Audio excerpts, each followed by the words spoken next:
चलिए आज हम लोग पढ़ेंगे नर्वस सिस्टम या तंत्रिका तंत्र के बारे में, ठीक है।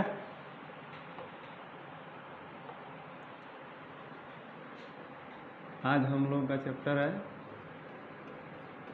तंत्रिका तंत्र। तंत्रिका तंत्र को इंग्लिश में नर्वस सिस्टम कहते हैं।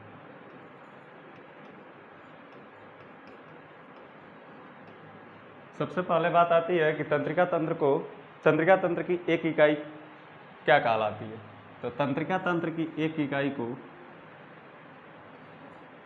तंत्रिका कोशिका के नाम से जाना जाता है। तंत्रिका कोशिका, इसे इंग्लिश में हम लोग नर्व सेल बोलते हैं। नर्व सेल या न्यूरॉन के नाम से भी जाना जाता है। उसके बाद बात आती है कि मानव शरीर में सबसे लंबी कोशिका कौन सी होती है। तो मानव शरीर की सबसे लंबी कोशिका तंत्रिका कोशिका ही होती है। सबसे लंबी कोशिका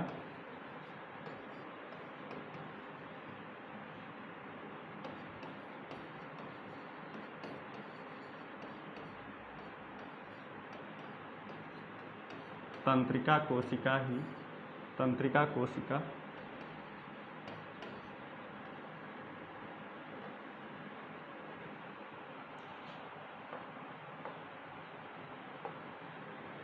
कोशिका होती है।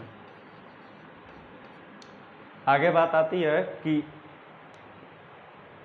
मस्तिष्क या तंत्रिका तंत्र के अध्ययन को क्या कहा जाता है। तो स्टडी ऑफ ब्रेन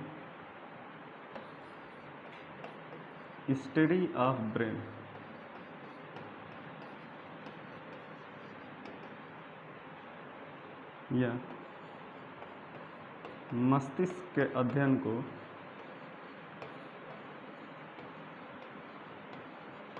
क्या कहते हैं। तो मस्तिष्क का अध्ययन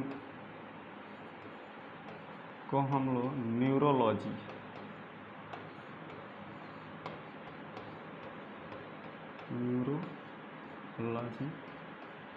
कहा जाता है। यहाँ तक क्लियर। इसका स्क्रीनशॉट ले लीजिए। इसके बाद आगे बढ़ते हैं। उसके बाद आती है तंत्रिका कोशिका के प्रकार। तंत्रिका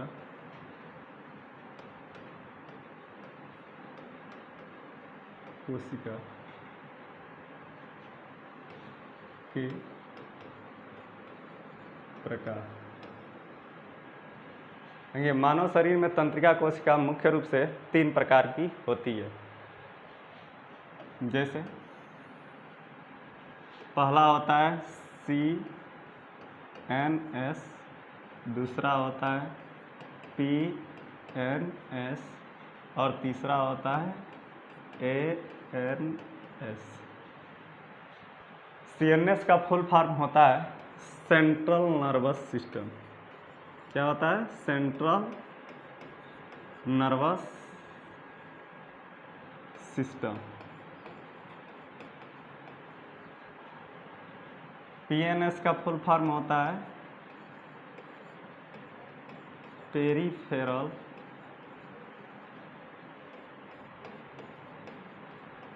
नर्वस सिस्टम। और ANS का फुल फॉर्म होता है ऑटोनॉमस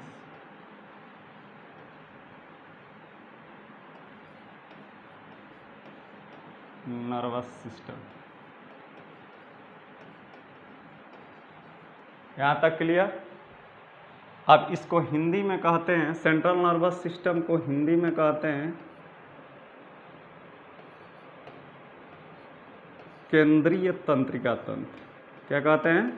केंद्रीय तंत्रिका तंत्र। पेरिफेरल नर्वस सिस्टम को हिंदी में कहते हैं परिधीय तंत्रिका तंत्र। परिधीय तंत्रिका तंत्र। और ऑटोनॉमस नर्वस सिस्टम को कहते हैं स्वायत्त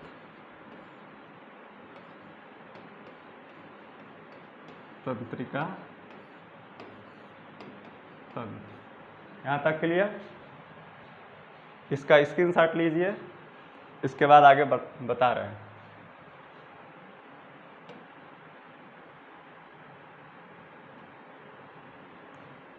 अब आगे हम लोगों को पढ़ना है सीएनएस के बारे में। सीएनएस केंद्रीय तंत्रिका तंत्र का में मुख्य रूप से 2 अंग आते हैं। पहला आता है ब्रेन और दूसरा आता है स्पाइनल कॉर्ड।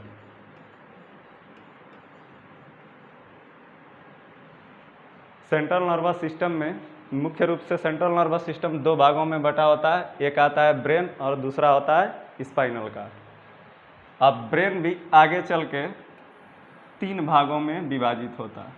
हम लोगों का जो मस्तिष्क होता है वो मुख्य रूप से कितने भागों में विभाजित होता है? 3 भागों में विभाजित होता है। कौन कौन? एक होता है फोर ब्रेन, एक होता है मिड ब्रेन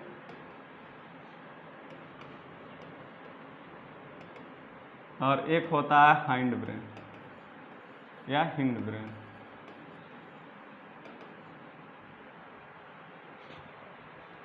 इसको हिंदी में कहते हैं अग्र मस्तिष्क,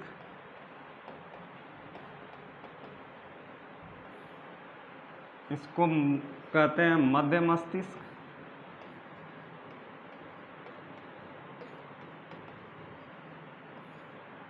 और इसको कहते हैं पश्च मस्तिष्क। पश्च मस्तिष्क। यहाँ तक क्लियर? आगे बढ़ते हैं।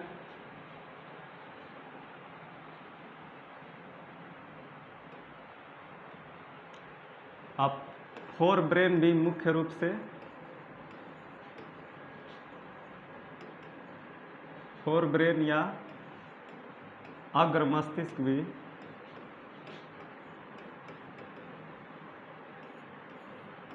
मुख्य रूप से 3 भागों में बटा होता है।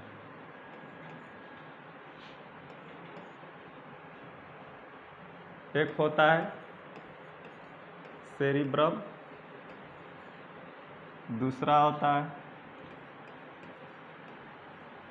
थैलेमस और तीसरा होता है हाइपोथैलेमस।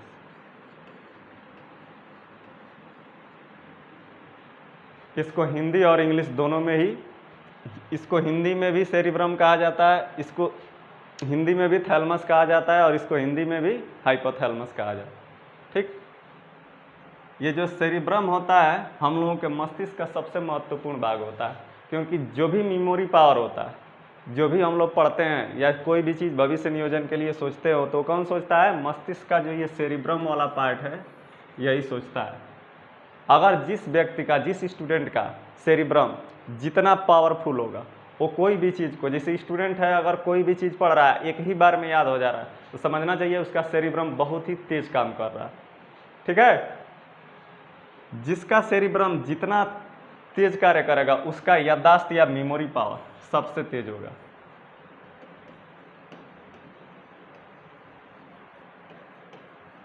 उसका मेमोरी पावर सबसे तेज होगा। ठीक है, अब ये सेरिब्रम भी कई पार्ट में बटा होता है।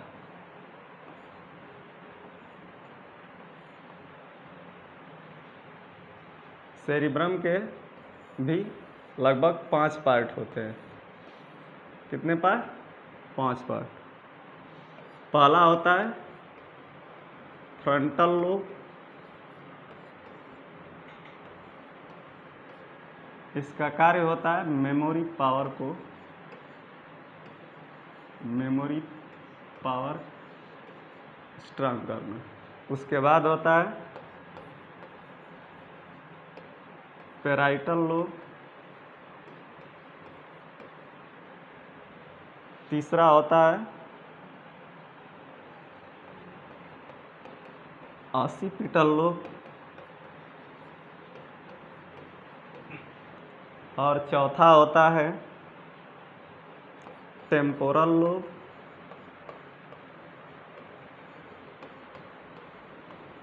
और पांचवा होता है हिप्पोकैम्पस।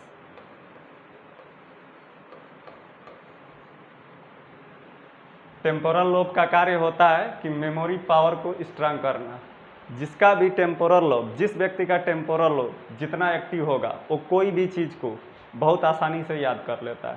पैराइटल लोब जिस व्यक्ति में ज़्यादा एक्टिव होगा उसका मैथ और कैलकुलेशन, जो स्टूडेंट मैथ में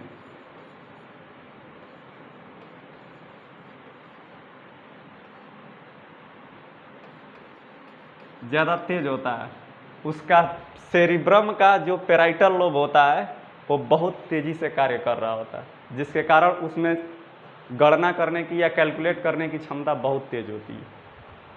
सभी विद्यार्थियों में जो ये पैराइटल लोब होता है वो उतना एक्टिव नहीं रहता है। कुछ जिस लड़कों में ये पैराइटल लोब एक्टिव रहेगा उसे मैथ लगाने में बहुत अच्छा लगता है, कि जो भी गणित की चीज़ें हैं उसे बहुत पसंद से। आज जिस व्यक्ति का पैराइटल लोब कमज़ोर रहता है वो मैथ से भागता है, डरता है कि पता नहीं कहाँ से दे दिया। ठीक है, खासकर लड़कियों में ये पैराइटल लोब बहुत कम पाया जाता है। वो साहित्य वाली चीज़ें पसंद करती हैं, जिसे जो भी है हिस्ट्री ज्योग्राफी ये सब पढ़ना पसंद करती है, मैथ से वो भी भागती हैं। कुछ लड़कों में भी देखा जाता है कि उसका पैराइटल लोब बहुत ही कमज़ोर होता है, और जिसका पैराइटल लोब कमज़ोर होता है वो मैथ में भी कमज़ोर होता है, उसका कैलकुलेशन पावर बहुत ही धीमा होता है। ऑसिपिटल लोब का कार्य होता है ये डायरेक्शन को, दिशा और डिस्टेंस को कंट्रोल करता है। जिसे समझिए, ऑसिपिटल लोब जो होता है वो जिस व्यक्ति में एक्टिव होगा, ठीक, यही ऑसिपिटल ब्रेन का यही ऑसिपिटल लोब हम लोगों को बताता है कि हम लोग घर से गए हैं मार्केट, कोई चीज़ खरीद के लाए हैं, फिर किस रास्ते से गए हैं, फिर उसी रास्ते से आना है। ये हम लोगों के ब्रेन का कौन सा हिस्सा बताता है? ऑसिपिटल लोब बताता है कि हम लोगों को इस रास्ते से जाना है या फिर इसी रास्ते से लौट के। कभी कभी कुछ स्त्रियों में या कुछ लोगों में ये ऑसिपिटल लोब भी थोड़ा कमज़ोर होता है, जाती हैं कहीं और उसके बाद कहती हैं दिशा ही भूल गया है। ठीक है, उसका मतलब कि उनमें जो ऑसिपिटल लोब होता है वो थोड़ा कमज़ोर होता है। ऑसिपिटल लोब देखा गया कि जो चिड़िया होती है, बर्ड्स होती हैं, ठीक है, वो जो रेडिएशन हो रहा है, जो विकिरण आ रहा है, जो हम लोगों के यहाँ टावर बन रहा है, मान लीजिए टावर है नेटवर्क वाला, ठीक है, अब जो जैसे गौरैया चिड़िया की संख्या कम हो रही, जो गौरैया चिड़िया है उसकी संख्या बहुत ही कम हो रही है। उसमें देखा गया कि जैसे ही वो अपने घोंसले से निकल के दूर जाती है भ्रमण करने और अपने बच्चों के लिए भोजन लाने, और जैसे ही टावर के आसपास से होकर गुजरती है तो टावर से निकलने वाली जो रेडिएशन होती है, रेडिएशन या इलेक्ट्रोमैग्नेटिक वेव, इलेक्ट्रोमैग्नेटिक वेव, ये उस चिड़िया के ब्रेन से होके गुजरती है, वो अपना रास्ता ही भूल जाती है। चिड़िया तो गई थी इधर से बच्चों के लिए भोजन लाने, और जैसे ही आती है उधर से घूम के रेडिएशन उसके सिर से होके गुजरता है तो वो अपना डायरेक्शन भूल जाती है। इसीलिए उधर बच्चे भोजन के बिना मर जाते हैं घोंसले में, और चिड़िया इधर रास्ता भटक जाती है। इसीलिए देखा जा रहा है कि गौरैया चिड़िया की जो संख्या है वो दिन पर दिन घटती जा रही है। इसका मेन रीज़न होता है कि ये जो नेटवर्क रेडिएशन है ये पूरे पक्षियों पे भी इफेक्ट डाल रहा है, और इसी कारण रेडिएशन के कारण ही जो बर्ड्स होती हैं उनमें डायरेक्शन भूल जाता है। अगला है temporal lobe. Temporal lobe brain का वह हिस्सा है जिसमें कोई भी व्यक्ति सपना देखता है। जो सपना आता है हम लोगों के सेरिब्रम के टेम्पोरल लोब में आता है। जितना भी सपना देखते हैं, अधिकतर सपना हम वो सपना देखते हैं जिसमें जैसा हम सोचते हैं ठीक वैसे ही सपना आता है। और कुछ सपना ऐसे होते हैं जैसे जो रात में सपने में जैसे मारा पीटी करते हैं, वो इसका मतलब यह है कि वो जो अपने ब्रेन में सोच रहे हैं कुछ निगेटिव चीज़ें सोच रहे हैं। टेम्पोरल लोब में सपना तो आता है, इसमें ड्रीम कम्स। टेम्पोरल लोब का क्या है कार्य, क्या है, सपना दिखाना। या सपना ब्रेन के किस हिस्से में आता है, अगर क्वेश्चन बनेगा तो सेरिब्रम के टेम्पोरल लोब में सपना आता है। कोई भी व्यक्ति अगर सपना देखता है तो सेरिब्रम के टेम्पोरल लोब में ही देखता है। सपना कहाँ आता है, तो ब्रेन के टेम्पोरल लोब में। उसके बाद कुछ लोग कहते हैं कि हम सपना तो देखते हैं लेकिन भूल जाते हैं। इसका मेन रीज़न ये होता है कि वो टेम्पोरल लोब में ही देखते हैं और उसके बाद सुबह उठते हैं तो कहते हैं भूल गया। लेकिन जिसका सपना टेम्पोरल लोब से हिप्पोकैम्पस में आ जाता है, किस में आ जाता है, हिप्पोकैम्पस में आ जाता है, तो हिप्पोकैम्पस में जिसका सपना आ जाता है ये स्टोर हो जाता है। तो उस व्यक्ति को सुबह तक सपना याद रहता है कि जो हम सपना देखे हैं रात के समय, सुबह उठते हैं तो उसको पूरा क्रम से याद रहता है कि हम देखें हैं कि टेम्पोरल लोब से हिप्पोकैम्पस में जब सपना आ जाता है तो सुबह उठते हैं तो देखते हैं तो कहते हैं कि ये सपना देखें। तो उसका मतलब ये हुआ कि जो उसका सपना है टेम्पोरल लोब में तो जनरेट होता है, क्रिएट होता है, लेकिन वो आके स्टोर कहाँ होता है, हिप्पोकैम्पस में। और जिस व्यक्ति का सपना हिप्पोकैम्पस तक आ जाता है वो सपना भूलता नहीं है। वो एक दिन नहीं कई दिन तक उसे याद रहता है कि इस दिन को ये सपना देखे थे। ठीक है, तो कहाँ स्टोर होता है, स्टोर कहाँ होता है, ड्रीम स्टोर कहाँ हो जाता है, वो सपना स्टोर हो जाता है हिप्पोकैम्पस में।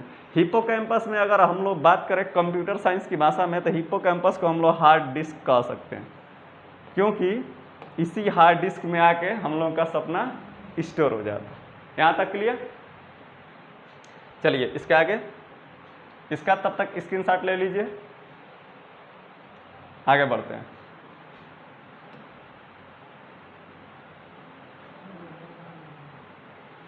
उसके बाद है सेरिब्रम का दूसरा हिस्सा, ब्रेन का दूसरा हिस्सा थैलेमस। कौन सा हिस्सा है, थैलेमस। थैलेमस देखिए हम लोगों में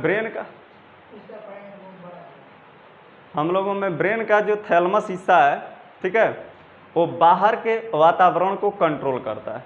जैसे बाहर कितना ठंड है, कितनी गर्मी है, ये कौन बताता है, ब्रेन का जो है थैलेमस हिस्सा बताता है। ठीक है, कोई भी चीज़ अगर चुभती है, जैसे कांटा चुभा, चाहे कुछ लगा, कोई चीज़ काटा, तो ये ब्रेन का थैलेमस हिस्सा ही बताता है आउटर इन्वायरमेंट में, हॉट हो, गर्म हो या कोल्ड, ठंड को और गर्म प्रवृत्ति की चीज़ों को कौन बताता है, थैलेमस बताता है। उसके बाद है हाइपोथैलेमस। ये ब्रेन का तीसरा पार्ट है हम लोगों का हाइपोथैलेमस।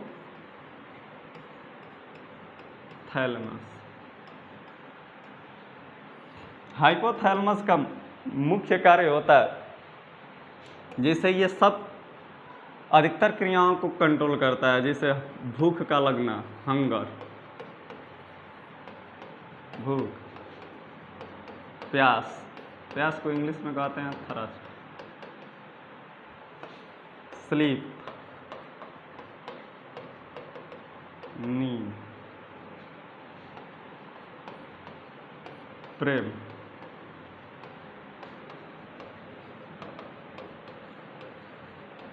नफरत, हेट,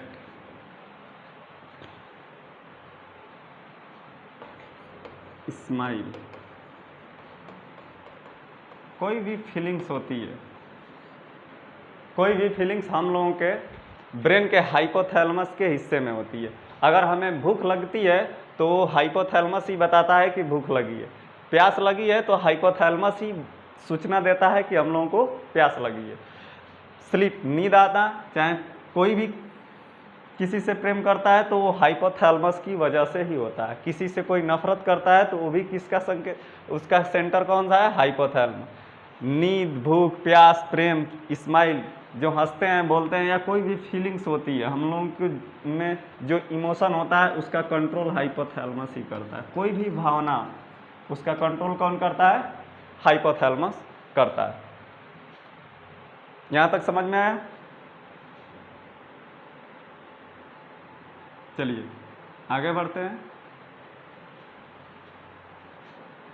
ब्रेन का दूसरा हिस्सा है मिड ब्रेन। फोर ब्रेन हो गया, उसके बाद है मिड ब्रेन।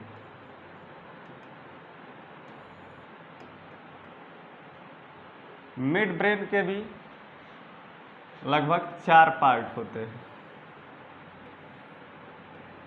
मानव शरीर में मिड ब्रेन के भी 4 पार्ट होते हैं, 1 2 3 4।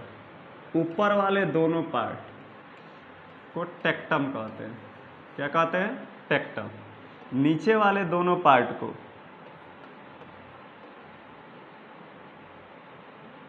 टेगमेंटम कहते हैं। मिड ब्रेन का जो ऊपर वाला हिस्सा होता है, मिड ब्रेन का जो ऊपर वाला हिस्सा होता है, ये हम लोगों को कोई भी चीज़ को, टेक्टम जो लेयर हो, टेक्टम जो पार्ट है, वो किसी भी वस्तु को सीधा करके दिखाता है। किसी भी वस्तु को सीधा करके दिखाने का काम कौन करता है, टेक्टम। ब्रेन का जो मिड ब्रेन का पहला और दूसरा लोब होता है, ऊपर वाला दोनों पार्ट जो टेक्टम है, वो किसी भी दृश्य को, किसी भी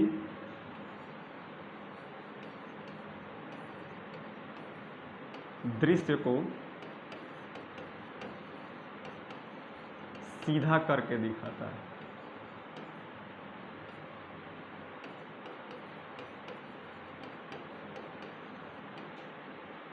जैसे समझिए, हम लोगों के आंखों में जो प्रतिबिंब बनता है, रेटिना पे जो प्रतिबिंब बनता है, वो वास्तविक तो बनता है लेकिन उल्टा बनता है।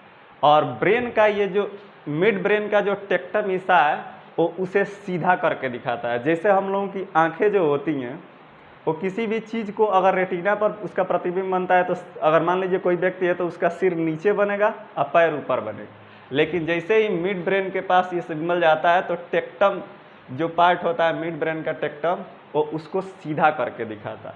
तो मिड ब्रेन का पहला कार्य हो गया कि देखने में सहायता प्रदान करता है कौन, टेक्टम। और जो सुनने का कार्य जो करता है, सुनने का जो कार्य करता है, वो ब्रेन को सूचना कौन देता है, मिड ब्रेन में जो दोनों नीचे वाला हिस्सा होता है, वो सुनने का कार्य करता है टेगमेंटम। ये ब्रेन को सूचना देता है कि कोई व्यक्ति बोल रहा है, उसे सुनिए। ठीक है, यहाँ तक क्लियर? आगे बढ़ते हैं।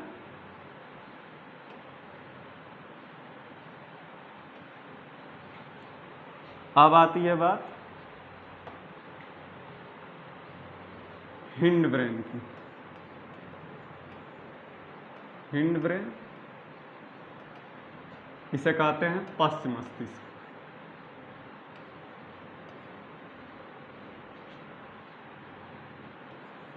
पश्च मस्तिष्क। अब पश्च मस्तिष्क के भी 3 भाग होते हैं।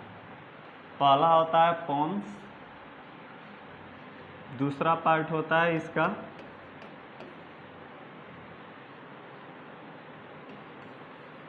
मेड्यूला ऑब्लोंगाटा,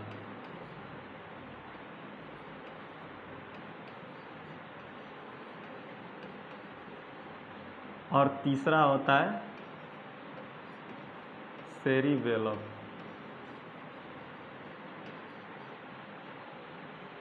पश्च मस्तिष्क का कितना भाग होता है, 3 भाग। पहला पोन्स, दूसरा मेड्यूला ऑब्लोंगाटा और तीसरा सेरिबेलम। पोन्स का कार्य होता है रेस्पायरेटरी सिस्टम को रेस्पायरेटरी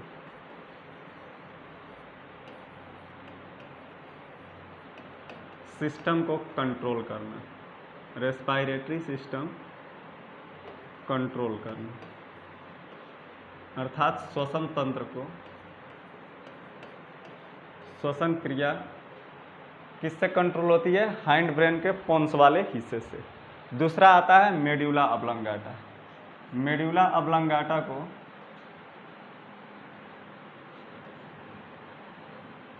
में दो तरह के रिएक्शन होता है। मेड्यूला ऑब्लंगाटा का मुख्य कार्य होता है जिसे खांसी, छींक, उल्टी का आना, इन सारा का कंट्रोल कौन करता है? मेड्यूला ऑब्लंगाटा, जिसे यहाँ लिख सकते हैं खांसी, छींक, उल्टी,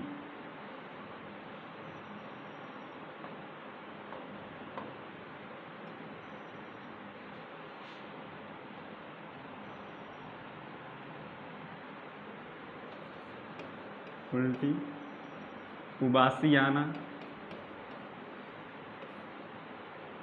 उबासी अर्थात खांसी, छींक, उल्टी, उबासी, खराटे को, इससे लोग रात में सोते हैं तो कुछ लोग खराटे लेते हैं।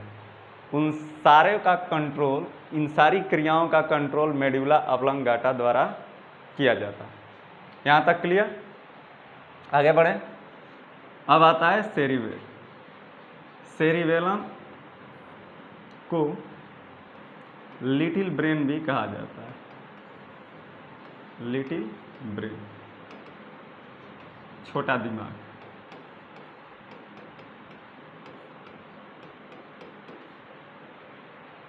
सेरिबेलम को लिटिल ब्रेन के नाम से भी जाना जाता है। इसका मुख्य कार्य होता है बॉडी बैलेंस, बॉडी बैलेंस अर्थात शरीर का संतुलन बनाए रखना, शरीर का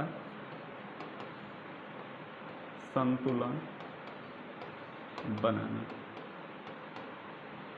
जिसे कोई भी आदमी जब शराब पी लेता है तो ब्रेन का जो ये वाला हिस्सा है, ब्रेन का जो सेरिबेलम है वो कार्य करना बंद कर देता। इसीलिए जब कोई शराब पी लेता है तो वो थोड़ा लड़खड़ा के चलता है, उसका जो सेरिबेलम वाला ब्रेन का जो सेरिबेलम है वो डिस्टर्ब, इफेक्टेड हो जाता है, प्रभावित होता है अल्कोहल से, और उसके वो पैर रखता है शराबी तो इधर उधर रखता है। यहाँ तक क्लियर? दूसरी बात आती है कि एक बार यूपी पीसीएस में क्वेश्चन पूछा था कि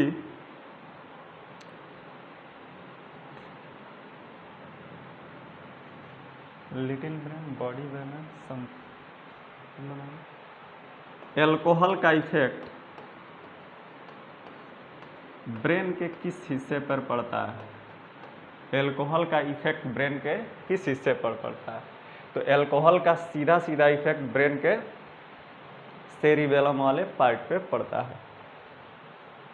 सेरिबेलम को दूसरे किस नाम से जाना जाता है? क्वेश्चन पूछेगा तो लिटिल ब्रेन के नाम से, छोटा दिमाग। एक मूवी आई थी उसमें कहता है कि पीछे मत मारना, यहाँ छोटा दिमाग होता है, ठीक है? वो इसलिए कहता है कि यहाँ पे अगर तेज मार दिया जाए तो इंसान की मौत भी हो सकती है, थोड़ा सा भी तेज चोट लग जाए तो उसकी याददाश्त भी जा सकती है, ऐसा माना जाता है, ठीक? और आप लोग एक मूवी देखे होंगे गजनी, गजनी मूवी में उसके सिर पे चोट लगता है तो एक बार मार ऐसे चोट लगता है, फिर घूमता है तो मार देता है पीछे वाले हिस्से पे, और उसका याददाश्त चला जाता है, ठीक है? यहाँ तक क्लियर? चलिए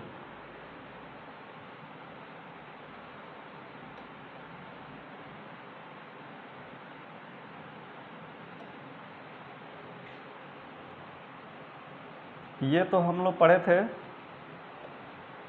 सीएनएस का टाइप, अब बीच वाला भाग आता है पीएनएस, जिसको हम लोग कह रहे थे पेरिफेरल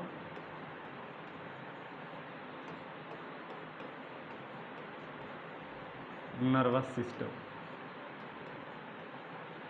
जो पेरिफेरल नर्वस सिस्टम होता है वो ब्रेन से निकले 12 पेयर या 12 जोड़ी जो नस होती हैं, नर्व्स होती हैं, कितने जोड़ी निकलती हैं? ब्रेन से जो होती हैं 12 पेयर्स नर्व्स निकलती हैं। और स्पाइनल कॉर्ड जो होता है, स्पाइनल कॉर्ड से 31 पेयर नर्व सेल निकलती है। ब्रेन के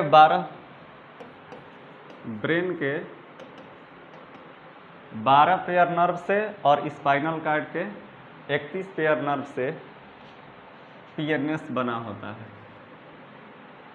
ठीक है। उसके बाद तीसरा पार्ट था नर्वस सिस्टम का एएनएस, ऑटोनोमस नर्वस सिस्टम।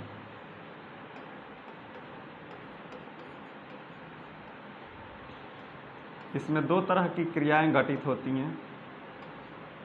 ये जो ऑटोनोमस नर्वस सिस्टम होता है यह कुछ पेयर ब्रेन नर्व से और कुछ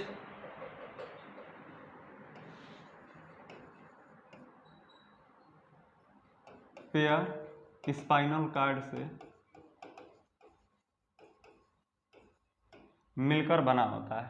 ऑटोनोमस में नर्वस सिस्टम में दो क्रियाएं होती हैं, एक अनुकंपी और एक होती है परानुकंपी।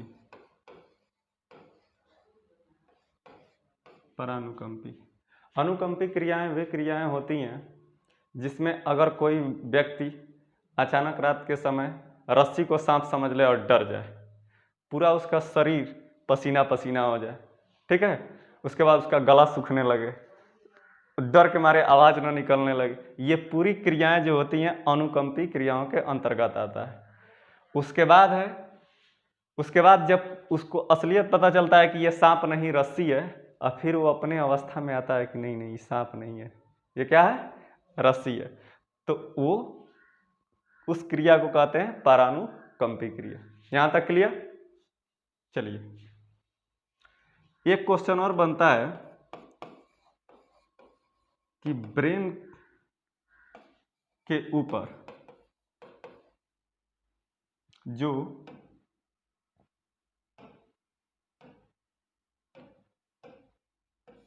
जो लेयर पाई जाती है, ब्रेन के ऊपर जो कवर पाई जाती है वो किसकी बनी होती है? तो क्रेनियम की। ब्रेन क्रेनियम नामक हड्डी से ढका होता है। दूसरा है कि जो ब्रेन है वो किस झिल्ली से ढका होता है? तो ब्रेन में एक मेम्ब्रेन पाई जाती है जिसे कहते हैं मेनिंजेस। ब्रेन जो होता है मेनिंजेस नामक झिल्ली से ढकी हुई होती है। यहाँ तक क्लियर? इसके आगे इसका स्क्रीनशॉट ले लीजिए, इसके आगे हम लोग कल पढ़ेंगे।